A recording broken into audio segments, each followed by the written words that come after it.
sunset.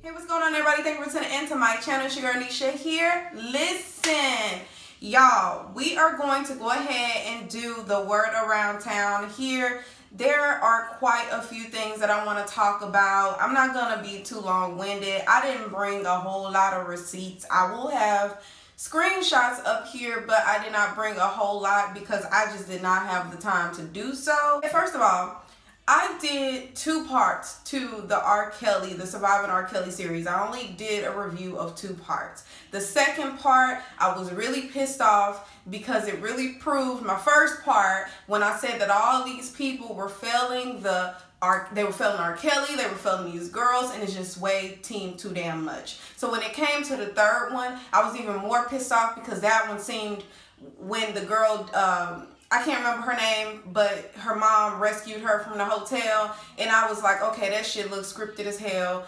I'm sorry. It's hard for me to believe that these girls cannot go with their parents if they chose to. I really believe it's the fact that, look, R.Kelly can do such and such for me, which is more than what y'all can do, so I'm gonna do that. And then I also have been watching some people talk about this Asante character and how she has been, it seemed like this is a whole setup between the Asantes, Asante and the Jocelyn, the Savages, okay? So it just seemed like a setup. Your girl Daytime Tea Time did a video and where she said it looked like the Tim Savage was basically coaching Asante when they did the press conference. With everything going on, I didn't even pay attention to that. You know, I was too concerned with the fact that this is a grown-ass woman that's saying that she was forced to do something. And then, not only that, you know, her own daughter, there's a recording where her ex-bitter boyfriend posted that he recorded himself talking to Asante's daughter, which is, her name is Tiara. And apparently Tiara is saying that she can leave when she wants to. She stayed with money. You know, they moved several times and she didn't realize how they were able to do that because she never had a job. And so she basically said that she was the caretaker for her mom while her mom was going out and doing a thing with R.Kelly. I believe that story. I believe that part. I do believe that bitter ex-boyfriend got pissed off and released it, but I believe that he was in cahoots with them as well. He pushed her ass to do what the hell she was doing as well. You know, I think it was a setup regarding the whole R.Kelly thing. Now, again, let me say this. I'm not saying that I'm, you know, taking up for R.Kelly. I'm not saying that. I just say that I really find it hard to believe that these girls cannot leave when they want to leave. Y'all coming for this man's pockets, you know, because y'all feel some type of way. I find it very, very hard to believe, y'all. So then Asante also did an interview, which I didn't even catch that until I'm looking at the fact that, well, I don't believe this girl. So anyway, there's an interview where she's saying, oh, I only went with R.Kelly, I stayed with him for 3 weeks. Before I went with him, we were actually together, but he didn't show any signs of controlling. And then she contradicted herself and said there was one particular time where I was sitting in the Sprinter and he showed signs of control. He wouldn't let me leave out of the Sprinter and stuff like that.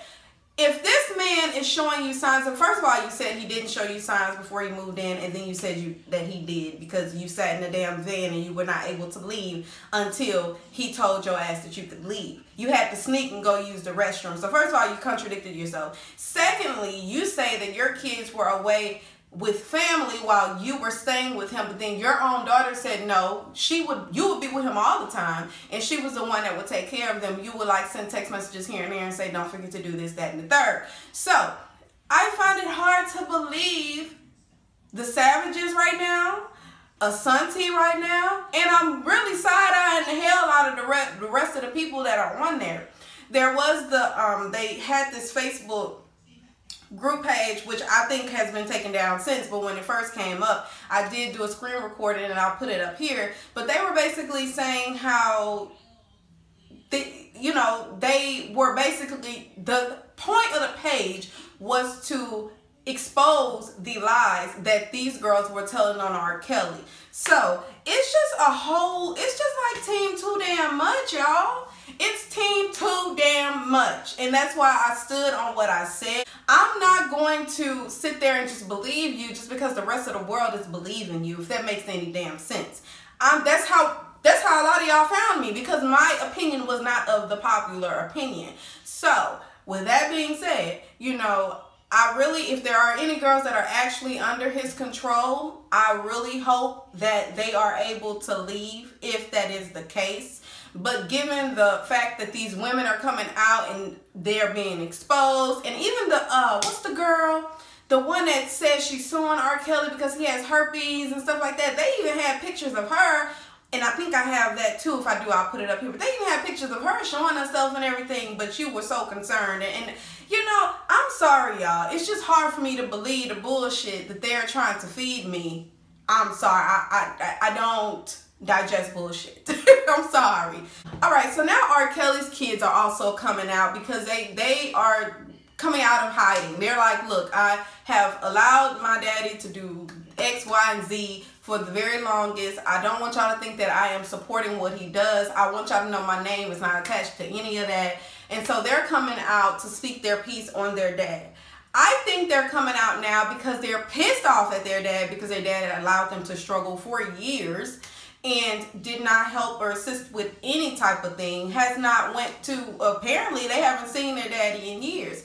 So, you know, I think right now they're coming out because the whole world is against him and trying to bring their daddy down, and now it's easier for them to just go and speak their piece and get that out there as well. That's just how I feel, okay? Do I think there's truth to what they're saying? Absolutely. They lived with the man. Who am I to tell them if they don't know what the hell they're talking about?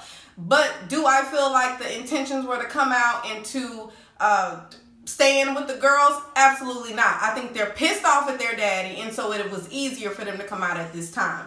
Now, one of the kids that came out is r.kelly, which is aka Buku. She changed her name. She's apparently an artist or whatever. And then r.kelly came out. Now, Jay is the one that they said was a transgender, and R.Kelly really wasn't happy with that. Well, some people were referring to r.Kelly as a son, but on his her Instagram, she said, no, I'm his daughter. So she is identifying as what she really is, which is a girl, okay? So that's pretty much all I have to say about that. That whole family got a whole lot going on. I hope that everything works out, you know, for them. Obviously, their mom's on this press tour and, you know, speaking her piece. And now I guess they say, look, I need to come out and speak mine. All right, y'all. So now I'm a little disturbed, right? Because it seems like this whole black YouTube has just gotten out of freaking control. Now, there are people that release content, and their content is of reviews, myself, pranks, hauls, bloggers. They release celebrity tea. But there is actually another group of YouTube that all they do is talk about each other. And I'm like, what the hell? I get speaking on things that has happened, i.e. what I'm doing right now, just speaking on things and then moving on with my life, because that's not what my YouTube is about. But there are people that actually every day they're following TashaK, they're following Unlovely T, they're following these other YouTubers, and all they talk about is that topic. You know, and it's really sad and disturbing. So TashaK came out and said that she's pregnant. And ever since she did that, because she has all these damn enemies, everybody's like, oh no, she's not pregnant. She's not really pregnant. There are even people saying, there's a group of people that's trying to get this lady's YouTube taken down because they feel a way about the content that she releases. They feel like they don't like how she's dragging Cardi B. They don't like how a lot of her sources that she comes out and she speaks, you know, she does her exclusives based on these sources, that she has to just, I guess she just trusts their word for it instead of like vetting the source. She just trusts their word for it and whatever, you know. She operates solely on her intuition and what she feels. You know, she's a biased blogger. She has said that plenty of times. But for some reason, people are uber pissed off because of the way she operates her damn channel. But guess what? It's her damn channel. But to say that there's a group of people that are actually trying to get this lady's YouTube taken down, they're trying to do spells to kill her child, her unborn child. It is ridiculous. There was an exposing TashaK page where they talk about this lady's history. And here's my thing. We all have a past. But for y'all to go looking up people's addresses, looking up people's employment, trying to take their YouTubes down, trying to take their Instagrams down, trying to visit their house, pulling up, for y'all to do all of this, the exposing page, even that was team too damn much. How do you have the time to sit, okay, review all of this stuff? You're going through Google, you're looking for everything that is relating to this person, and you put it all together in a in an Instagram post or page, and then you release it, and the whole intent of this channel is malicious intent. Like, how the hell do you sleep at night knowing that you wish death on a person's child, you're trying to take their source of income,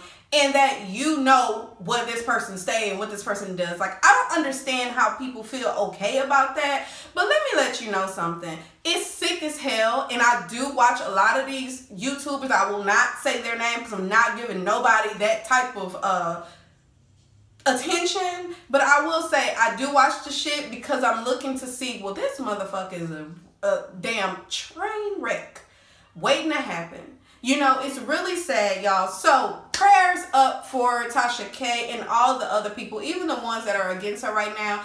I am not team TashaK, but I will say this. I do respect her.